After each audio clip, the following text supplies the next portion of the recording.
Procrastination is one of the biggest time management struggles most people face. These days, getting yourself to do what's necessary can feel harder than ever.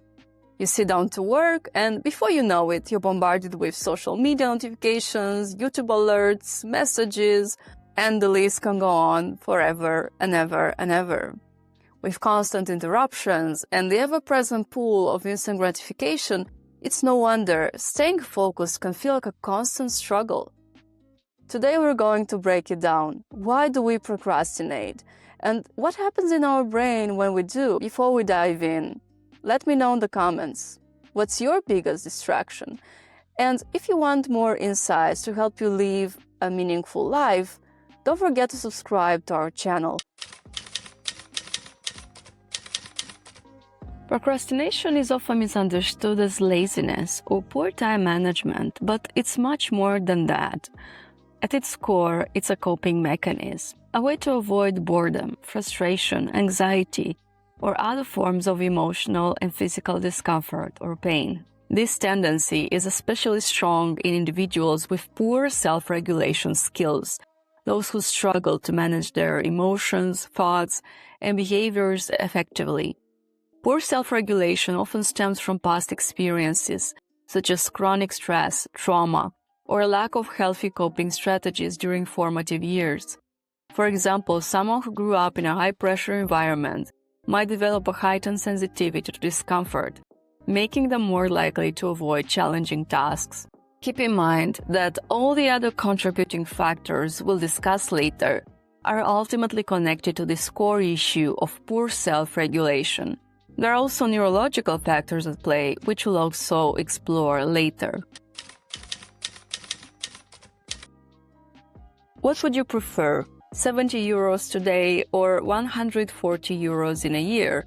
Do you choose to eat fast food even though you know that in the long run, unhealthy eating habits will harm your health? Do you spend all your money before your next paycheck instead of saving some for emergencies? This phenomenon is called temporal discounting. It's a concept from behavioral psychology that explains why we tend to prioritize immediate rewards over future benefits, even when we are aware of the long-term consequences of it. In addition to avoiding pain, our brains are wired to seek pleasure, the faster, the better, often at the expense of our future well-being.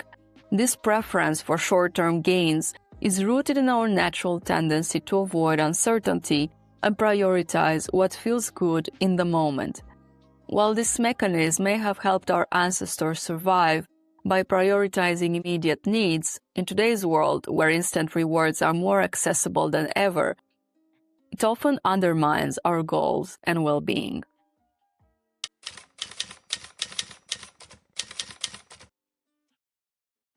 Have you ever told yourself that you won't do the 50 push-ups you planned for today, but instead you'll do 100 tomorrow?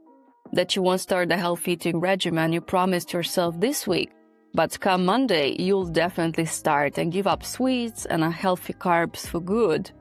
That when, insert whatever reason you find fitting, you'll do that thing you've been intending to do for ages?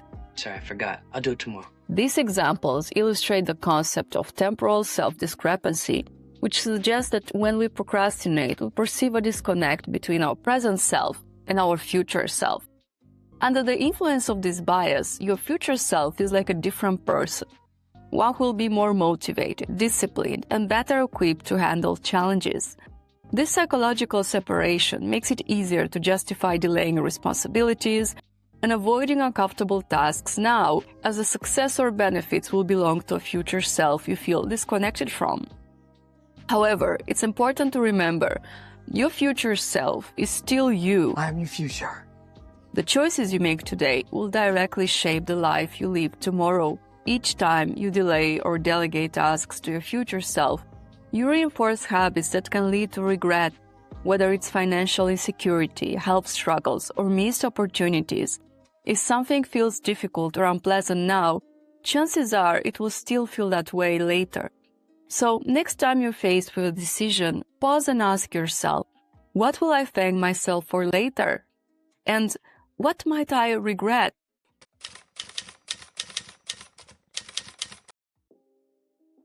Sometimes people delay tasks because at a deeper, perhaps unconscious level, they're uncomfortable with what success may bring. Achieving a goal could mean increased expectations from peers, family, or even oneself. It might also bring added responsibilities that feel overwhelming. This fear can cause individuals to subconsciously sabotage their progress by putting things off, so they never have to confront the pressure that follows success. And here by success, I mean both small wins and whatever each of us considers to be an important achievement. Those bigger milestones that are often fueled by a series of smaller successes. Success can also challenge our sense of identity. As uncomfortable as we might be with certain aspects of our lives, we often become deeply attached to the status quo, our habits, thought patterns, and ways of interacting with the world. Overcoming procrastination and proving to ourselves that we can follow through on our goals forces us to confront a reality we may have long avoided, that we are capable of achieving things through sustained effort, that we don't have to rush for tasks or settle for half-hearted attempts, that success and discipline are within our reach, and that we are not passive victims of circumstance, but active agents in shaping our lives. This realization can be particularly difficult if we've grown accustomed to low self-esteem or self-doubt. The thought of stepping into our potential and recognizing our talents and strengths can feel unfamiliar and even intimidating. Sometimes we fear what we might lose if we start achieving things, whether it's relationships, comfort zones, or long-held beliefs about ourselves. Perfectionism can be another reason why we procrastinate, and it is often rooted in a deep-seated fear of criticism or rejection. Psychologically, perfectionists tend to equate their self-worth with impeccable performance, so any outcome less than perfect feels intolerable. This fear of imperfection can lead to avoidance. Rather than risk producing work that doesn't measure up to their standards, they procrastinate to dodge potential disappointment or shame. Having such high expectations from oneself can create a lot of inner pressure, which can feel overwhelming, and therefore make us less likely to engage in activities that we associate with this discomfort.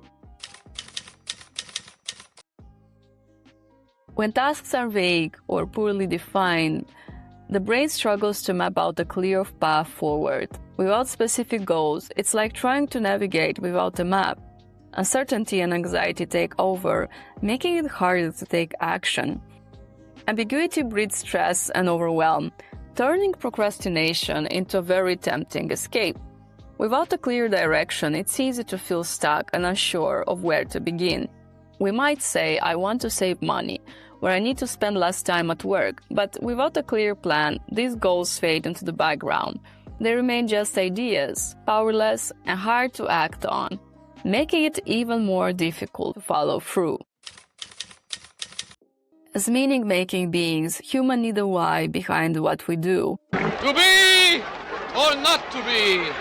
That is the question. Without it, motivation can feel forced, and procrastination often creeps in. Sometimes we pursue tasks simply because they feel like the logical next step, because they're expected of us, or because they're required by others. But deep down, we might feel disconnected from these tasks, struggling to fully engage because they don't truly resonate with our inner world. We often tell ourselves that we have to do something.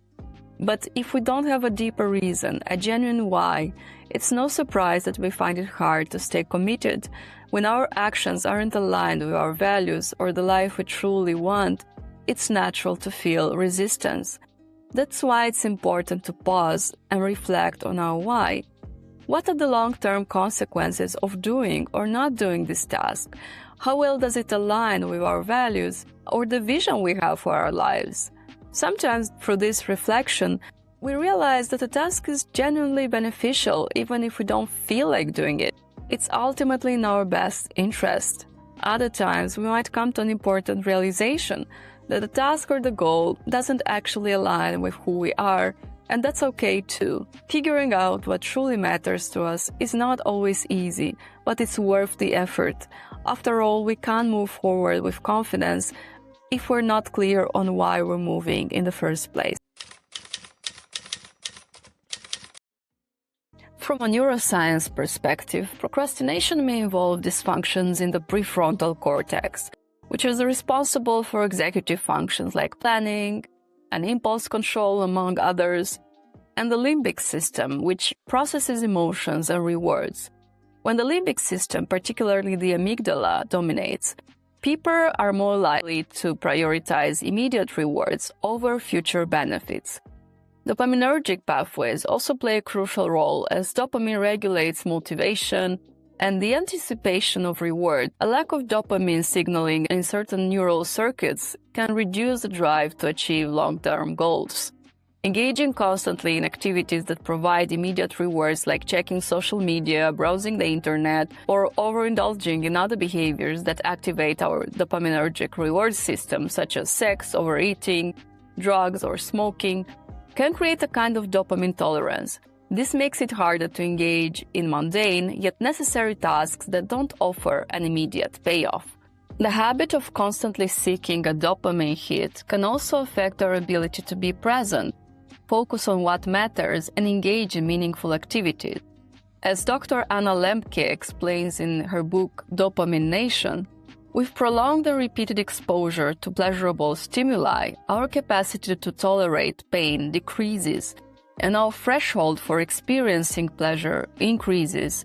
In the context of procrastination, this means that the more we seek quick dopamine hits from distractions, the harder it becomes to focus on difficult but important tasks.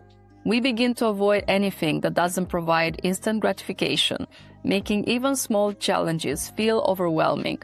Over time, this cycle reinforces procrastination, making it difficult to engage in deep work or long-term goals that require patience and effort.